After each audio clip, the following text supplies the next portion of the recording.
ಅವರು ರಾಜಕೀಯದ ವಿಷಯ ಸರ್ ಇದು. ಅವ್ರು ರಾಜೀನಾಮೆ ಕೊಡ್ತಾರೆ ಮತ್ತು ಅವರು ರಾಜಕೀಯಕ್ಕೆ ವಾಪಸ್ ಬರ್ತಾರೆ.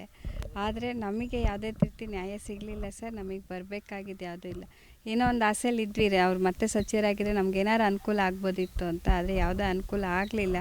ನಮಗೆ ಯಾವುದೇ PF ಸೆಟ್ಲ್ಮೆಂಟ್ ಆಗಿಲ್ಲ, ಮಗನಿಗೂ ಯಾವುದೇ ರೀತಿ ಅನುಕೂಲ ಆಗಲಿಲ್ಲ ಸರ್. ಇದು ಅವರು ರಾಜಕೀಯದಿಂದ ಅವರವರು ಇದು ಮಾಡ್ಕೊಂಡಿರೋದು ಅಷ್ಟು ಬಿಟ್ಟರೆ ನಮಗೆ ಯಾವುದೇ ರೀತಿ ಲಾಭ ಆಗಿಲ್ಲ ಸರ್. ನಮಗೆ ಇದರಲ್ಲಿ ರಾಜೀನಾಮೆ ಕೊಟ್ಟರೆ ವಿಚಾರ ನಿಮಗೆ ಸಂತೋಷ ತಂದಿಯಾ, ದುಃಖ ತಂದಿಯಾ ಅಥವಾ ಸಮಾಧಾನ ತಂದಿಯಾ, ಏನು? ಅದೇ ಒಂದು ರೀತಿ ಏನೋ ಸಮಾಧಾನ ತಂದಿಲ್ಲ ಸರ್ ನಮಗೆ ಇದರಲ್ಲಿ. ನಾವು ಹೇಳೋದೇನೆಂದರೆ ನಮಗೆ ಯಾವುದೇ ರೀತಿ ಸೆಟ್ಲ್ಮೆಂಟ್ಗಳಾಗಲಿಲ್ಲ. PF ಆಗಲಿ ಬೇರೆ ರೀತಿದು ಯಾವುದೂ ನಮಗೆ ಸೆಟ್ಲ್ಮೆಂಟ್ ಆಗಿಲ್ಲ. ಇದು ಅವ್ರವ್ರ ರಾಜಕೀಯಕ್ಕೆ ಅವ್ರವ್ರ ಅನುಕೂಲ ಮಾಡ್ಕೊಂಡಿದ್ದಾರೆ ಸರ್. ಈಗ ರಾಜಕೀಯಗಳು ಬರ್ತಾರೆ ಮತ್ತು ಅವರು ವಾಪಸ್ ಹೋಗ್ತಾರೆ ಸರ್. ಮತ್ತು ರಾಜಕೀಯಕ್ಕೆ ಬಂದೇ ಬರ್ತಾರೆ. ಆದರೆ ನಮಗೆ ತಾನೇ ಸರ್ ಇದರಲ್ಲಿ ಅನ್ಯಾಯ ಆಗಿರೋದು. ನಮಗೆ ಯಾವುದೇ ರೀತಿ ಅನುಕೂಲಗಳಾಗಿಲ್ಲ ಸರ್. PF ಆಗಲಿ ಇನ್ನೂ ಸೆಟ್ಲ್ಮೆಂಟ್ ಆಗಿಲ್ಲ. ಅಟ್ಲೀಸ್ಟ್ ನಾವು MDಗೆ ನಾವು ನಾವು ಇನ್ನೂ ಕೇಳಲಿಲ್ಲ ಅಂದರೆ ಅಲ್ಲಿಂದ ಒಂದು ಫೋನ್ ಆಗಲಿ, ನಮಗೊಂದು ರೆಸ್ಪಾನ್ಸ್ ಆಗಲಿ ಇದುವರೆಗೂ ಬಂದಿಲ್ಲ ಸರ್ ನಮಗೆ. ನಿರೀಕ್ಷೆ ಇತ್ತು ಅವ್ರಿಗೆ ಸರಿ ಮತ್ತೆ ಮಿನಿಸ್ಟರ್ ಆದಾಗ ಕಷ್ಟ ಸ್ಪಂದಿಸ್ಬೋದು ಅಂತ? ಹೌದು ಸರ್, ಇತ್ತು. ನಮಗೆ ಏನಾದ್ರು ಸ್ಪಂದಿಸ್ಬೋದು ಅಂತ ನಿರೀಕ್ಷೆ ಇತ್ತು. ಆದರೆ ಈ ಥರ ಯಾವುದೇ ನಮಗೆ ಆಸೆ ಇರಲಿಲ್ಲ. ಬಿಟ್ಟೋಗ್ಬಿಡ್ತು ಸರ್ ನಮಗೆಲ್ಲ. ಇನ್ನೊಂದು ಮೇಡಮ್, ಈಗ ನಿಮಗೆ ಎರಡನೇ ಸರಿ ಆಗೋದಕ್ಕಿಂತ ಮುಂಚೆನೇ ನಿಮ್ಮ ಸಮಸ್ಯೆ ಆಗಿರ್ಬೋದು, ಅವ್ರ ಸಮಸ್ಯೆಗಳಾಗಿರ್ಬೋದು, ಎಲ್ಲದನ್ನೂ ಪರಿಹಾರ ಮಾಡಿಕೊಂಡೇ ಮೇಲೆ ಹೋಗ್ಬೋದಿತ್ತಲ್ಲ? ಹೌದು ಸರ್, ಅದನ್ನೇ ನಾವು ಹೇಳ್ತಿರೋದು. ಮಿನಿಸ್ಟರ್ ಆಗೋಕ್ಕೆ ಮುಂಚೆನೇ ಅವ್ರು ನಮ್ಮನ್ನು ಬಗೆಹರಿಸಿ, ನಮ್ಮ ಸಮಸ್ಯೆಗಳನ್ನೆಲ್ಲ ಬಗೆಹರಿಸಿ ಅವ್ರು ಮಿನಿಸ್ಟರ್ ಆಗ್ಬೋದಿತ್ತಲ್ವ. ನಮಗೆ ಯಾವುದೇ ರೀತಿ ರೆಸ್ಪಾನ್ಸೇ ಮಾಡಿಲ್ವಲ್ಲ ಸರ್. ಸರ್ಕಾರದಿಂದನೇ ರೆಸ್ಪಾನ್ಸ್ ಸಿಕ್ಕಿಲ್ಲ ನಮಗೆ. ಮಗನಿಗೆ ಬ್ಯಾಡ್ಲಿಲ್ದಿದ್ದು ಕೆಲಸ ಕೊಟ್ಟಿದ್ದಾರೆ, ಏನಕ್ಕೂ ರೆಸ್ಪಾನ್ಸ್ ಆಗಲಿಲ್ಲ ಕೆಲಸ ಕೊಟ್ಟಿದ್ದಾರೆ.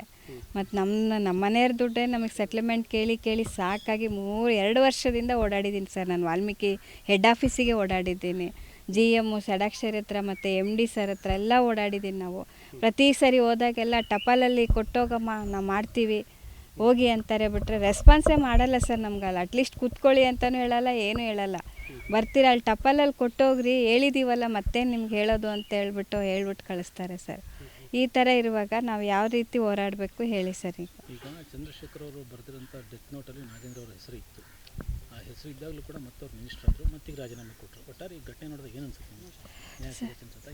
ನ್ಯಾಯ ನಮಗೆ ಸಿಗುತ್ತೆ ಅನ್ನೋ ನಂಬಿಕೆ ನನಗಿಲ್ಲ ಸರ್. ಯಾಕಂದರೆ ಇದು ರಾಜಕೀಯ ಆಟ ಸರ್. ಇದು ಅವರು ರಾಜೀನಾಮೆ ಕೊಡ್ತಾರೆ, ಮತ್ತೆ ಮಿನಿಸ್ಟರ್ ಆಗ್ತಾರೆ. ಈಗ ಮತ್ತೆ ಎಲೆಕ್ಷನ್ ಬಂತಂದರೆ ಅವ್ರು ಏನಾರು ಮತ್ತೆ ಕಾಂಗ್ರೆಸ್ ಪಕ್ಷ ಬಂತಂದರೆ ಮತ್ತೆ ಅವ್ರು ಮಿನಿಸ್ಟರ್ ಆಗ್ತಾರೆ. ನಾವೇ ತಾನೇ ಸರ್ ಕಷ್ಟಪಡೋದು. ಅವರಿಗೆ ನಮಗೆ ಸರ್ ನಷ್ಟ ಇದು.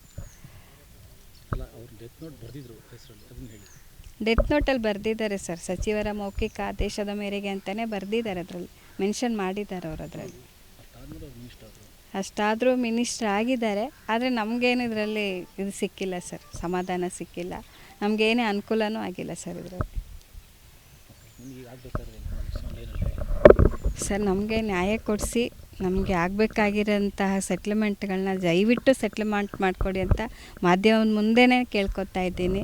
ನಮಗೆಲ್ಲರೂ ಒಂಚೂರು ಹೆಲ್ಪ್ ಮಾಡಿ ಅಂತೇಳಿ ಕೇಳ್ಕೊತಾ ಇದ್ದೀನಿ ಸರ್. ನಾನು ಸರ್ ಇತ್ತು, ಯಾಕಂದರೆ BJP ಅವ್ರು ತುಂಬ ಹೋರಾಟ ಮಾಡ್ತಾ ಇದ್ರಿಂದ ನಮಗೆ ಅವ್ರು ರಾಜೀನಾಮೆ ಕೊಡೋದು ಪಕ್ಕ ಅಂತ ಗೊತ್ತಿತ್ತು ಸರ್. ನಮಗೆ ಆಗುತ್ತೆ ಅನ್ನೋದು ಗೊತ್ತಿತ್ತು ಸರ್ ನಮಗೆ.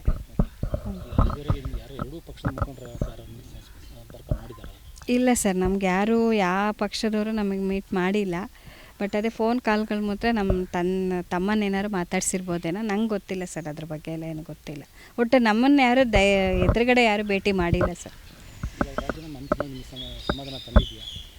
ಅದೇ ಹೇಳ್ತೀನಲ್ಲ ಸರ್, ಸಮಾಧಾನ ತಂದ್ರೂ ನಮಗೆ ಅದರಿಂದ ಅನುಕೂಲನೂ ಆಗಲಿ ಅನಾನುಕೂಲ ಆಗಲಿ ಎರಡೂ ಆಗಲಿಲ್ಲ ಸರ್. ಅವ್ರು ಮಿನಿಸ್ಟರ್ ಆಗಿದ್ದರೆ ಏನಾದ್ರು ಅನಾನುಕೂಲ ಆಗಿರೋದೇನೋ. ಬಟ್ ಈಗ ಅವರು ರಾಜೀನಾಮೆ ಕೊಟ್ಟ ಮೇಲೂ ನಮ್ಗೆ ಇನ್ನೂ ಏನೂ ಅನುಕೂಲಗಳಾಗಲ್ಲ ಅಂತಲೂ ನಂಬಿಕೆ ಇಲ್ಲ ಸರ್ ನಮಗೆ. ಒಟ್ಟು ನಮಗೆ ಏನಂದರೆ ಸರ್ಕಾರದ ವತಿಯಿಂದ ಮುಖ್ಯಮಂತ್ರಿಗಳು ನಮಗೆ ಏನಾದರೂ ಹೆಲ್ಪ್ ಮಾಡಬೇಕು ಅಂತೇಳಿ ನಾನು ಕೇಳ್ಕೊತಾ ಇದ್ದೀನಿ ಸರ್. ನಾನು ಫಸ್ಟು ಈ ಥರ ಯಾವುದೇ ಅಧಿಕಾರಿಗಳು ತೀರ್ಕೊಂಡ್ರೆ ಈ ಥರ ನಮ್ಮನ್ನು ಓಡಾಡಿಸ್ದಂಗೆ ಬೇರೆಯವ್ರಿಗೆ ಯಾರಿಗೂ ಸತಾಯಿಸ್ಬೇಡಿ ದಯವಿಟ್ಟು, ಅದನ್ನು ಕೇಳ್ಕೊತಿದ್ದೀನಿ ಸರ್. ನಾನು ತುಂಬ ಓಡಾಡಿದ್ದೀವಿ ಸರ್ ನಾವು ಆಫೀಸ್ಗಳಿಗೆ. ಅದು ಹೆಡ್ ಆಫೀಸಿಗಂತೂ, ವಾಲ್ಮೀಕಿ ಹೆಡ್ ಆಫೀಸಿಗಂತೂ ಅದು ಎಷ್ಟು ಸರಿ ಹೋಗಿದ್ದೀನಿ ಅಂದರೆ ಸುಮಾರು ಸರಿ, ತಿಂಗಳಿಗೆ 2 ಸರಿನೂ ಹೋಗಿದ್ದೀನಿ ಸರ್ ನಾನು. ಆದರೂ ನಮ್ಗೆ ಯಾವ ಕೆಲಸಗಳು ಅಲ್ಲಿಂದ ಆಗಿಲ್ಲ ಸರ್.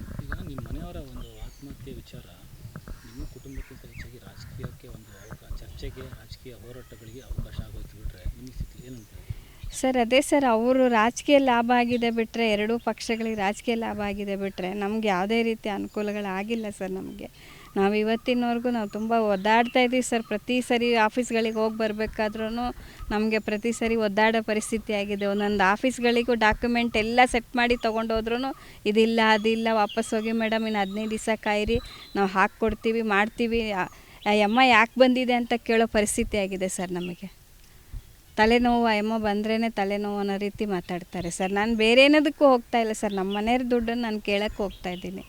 ಅದನ್ನು ಕೇಳೋದಕ್ಕೇ ಆಫೀಸ್ಗಳಲ್ಲಿ ಆ ಥರ ಮಾತಾಡ್ತಾರೆ ಸರ್ ನಮ್ಮನ್ನು. ಓಕೆ, ಅವ್ರ ಸಾವು ಒಂದು ರೀತಿಯ ರಾಜಕೀಯಕ್ಕೆ ದಾಳ ಆಯಿತು ಬಿಟ್ಟರೆ ನಿಮಗೆ ಅನುಕೂಲ ಆಗಿದೆ? ಇಲ್ಲ ಸರ್, ಆಗಲಿಲ್ಲ. ಅವ್ರ ಸಾವು ರಾಜಕೀಯಕ್ಕೆ ಇದಾಯಿತು ಬಿಟ್ಟರೆ ನಮಗೇನೂ ಅನುಕೂಲ ಆಗಿಲ್ಲ ಸರ್ ಇದರಿಂದ.